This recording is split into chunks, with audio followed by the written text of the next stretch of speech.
แก่ปูจังแม่นมันคักถือเมียเขาลาไม่คน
สวรรค์ลำเอียงส่งให้ข้ามามีเพียงอาชีพขายเสียงหาเงินพอได้แต่เพียงเลี้ยงกายไปตามวันชีวิตเศร้าโศกโลกสร้างบ่ยุติธรรมเหมือนให้ข้ามาใส่กรรมตกละกรรมโศกาจาบังเพื่อนฝูงเขาเป็นนายหมอและนายทหารชวนข้าห้องเพ่งตามหันพอได้เงินมาซื้อข้าวกิโลโอ้สตาของข้าอาภัพเหลือเกินต่างหน้าประเสริญจับไม่ห้องเพ่งยืนโซตาบหน้าตาบตาหาเงินซื้อข้าวกิโลแฟนเพลงท่านคิดเอ็นดูก็ให้ของควรและพวงมาลัยชีวิตศอกซ้ำยามค่ำคืนก็ต้องอดทนสาวได้เห็นใจคนจนให้หน้ามนสวยเป็นแห่งใจอย่าได้เกียรติซ้ำขอดวงของข้าพาไปเพราะว่าสวรรค์สั่งให้หากินไปตามห้องอาหาร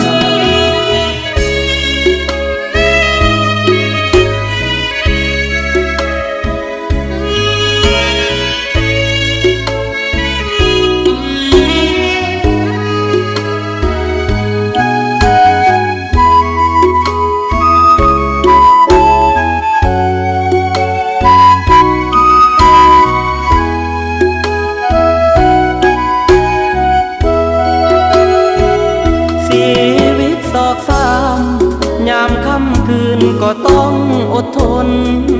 สาวได้เห็นใจคนจนให้หน้ามนสวยเป็นแห่งใจอย่าได้เกียรติซ้ำขอดวงของข้าพาไปเพราะว่าสวรรค์สั่งให้หากินไปตามห้องอาหาร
บ่ได้โซพอใส่เหลี่ยมใส่ลายเก่งใจอยู่ดอกบ่กล้า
เสกสรรแกงปากหวา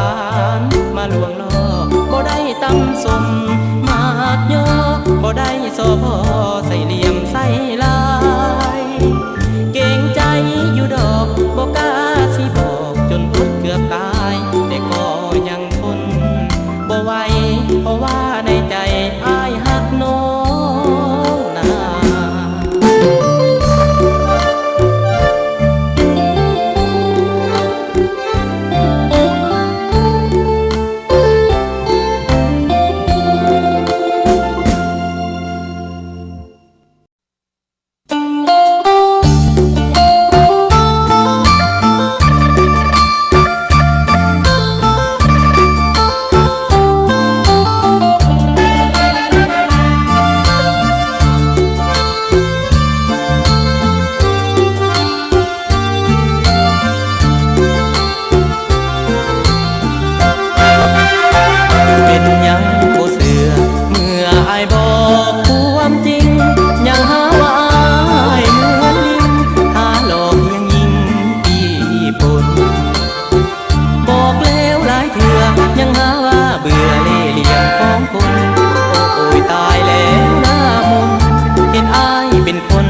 สร้างลาคีให้สายมองไม่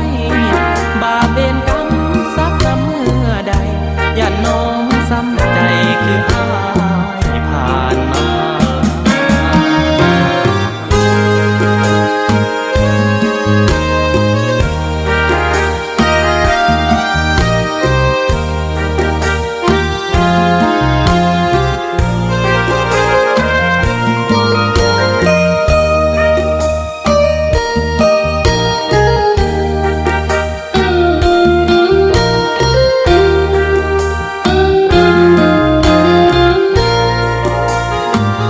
ขอ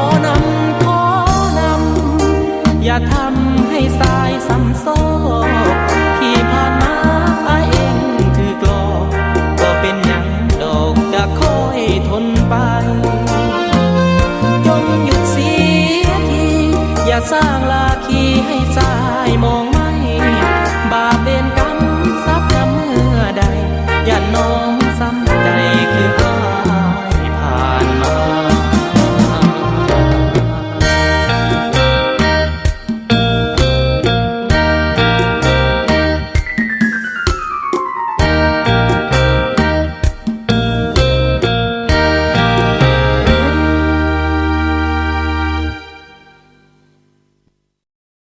เ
น้องแก้วตายังน้อยน้อยทั้งดำทั้งจอยขี้มูกย้อยตามสองพวงแก้วขี้ให้แม่ไปใส่แล่นตามหลังแม่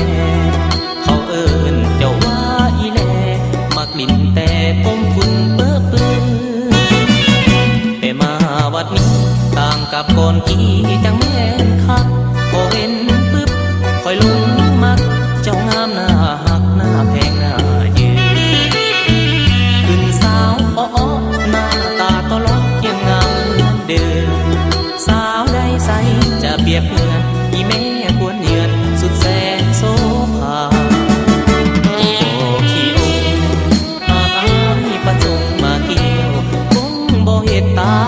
เขียวยามเมื่อน้องเลี้ยวเห็นหน้าอายมาคงบ่ขี้คุยเวลาอายทักทายเว้าจาคงจะตอบสนองศรัทธาถ้าอายเว้าว่าเป็นแฟนอายน้องหากหักกับอายจะให้สบายหายกังวลอยากได้รถได้ยนต์หรือว่าอายพลอายบ่เคยงออยากได้สิ่งใดจะหมายมาให้แม่นวลละออเป็นแฟนอายสะน้องเนาะตกลงสะเนาะน้องลาคำแพง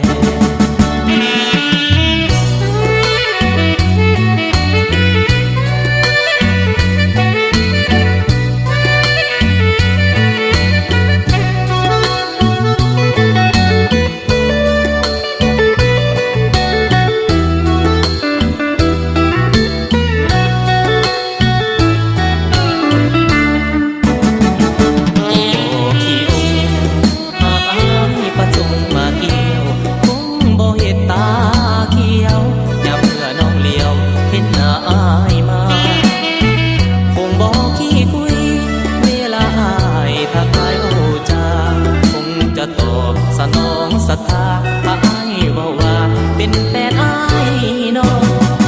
หากหักกับอายจะให้สบายหายกังวลอยากได้รถได้ยนต์หรือว่าอายพลอายบ่เคยงออยากได้สิ่งใดจะหมายมาให้แม่นวลละออเป็นแฟนอายสะเนาะน้องเนาะตกลงสะเนาะน้องลาคำแพง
ของสี่ห้องหัวใจก็ยงเตี้ยเตี้ยก็ยงเตี้ยเตี้ยหากได้เป็นเมียดังใจฝันไปใจอายก็คงสุขล้ำได้เคียงงามคำทุกยามเรื่อยไปจนสีมาลายฮักเดียวมันคงงามเป็นกายงามดังเทวดาปันแต่มีเสน่ห์จนอายรักแยงยามน้องเสริมแต่งหนุ่มห่มก็ลุงงามทางน้ำใจผ่องใสน้องบ่อวดองค์สมเขายอสาวลาวเผ่ามงดอกฟ้าแดนดงงามงน้องจงเห็นใจบ่าวลาวคนนี้อย่าตัดไมตรีให้เศร้าอาพรสัญญาว่าจะหวมเฮียงเมื่อบุญกินเจียงแต่ปีก่อนอยากถ่ายทอนเด้อคำสัญญา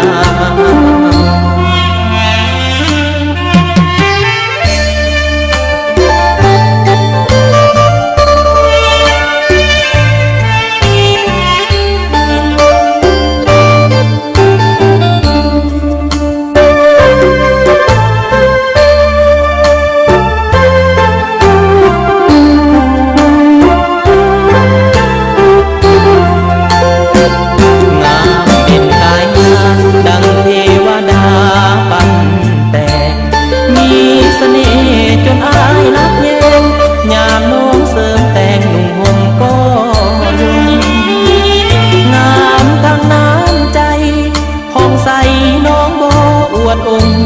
สมเขายอสาวลาวเผ่ามงดอกฟ้าแดนดงงามงน้องจงเห็นใจบ่าวลาวคนนี้อย่าตัดไมตรีให้เศร้าอาพรสัญญาว่าจะหวมเฮียงเมื่อบุญกินเจียงแต่ปีก่อนอยากถ่ายทอนเด้อคำสัญญา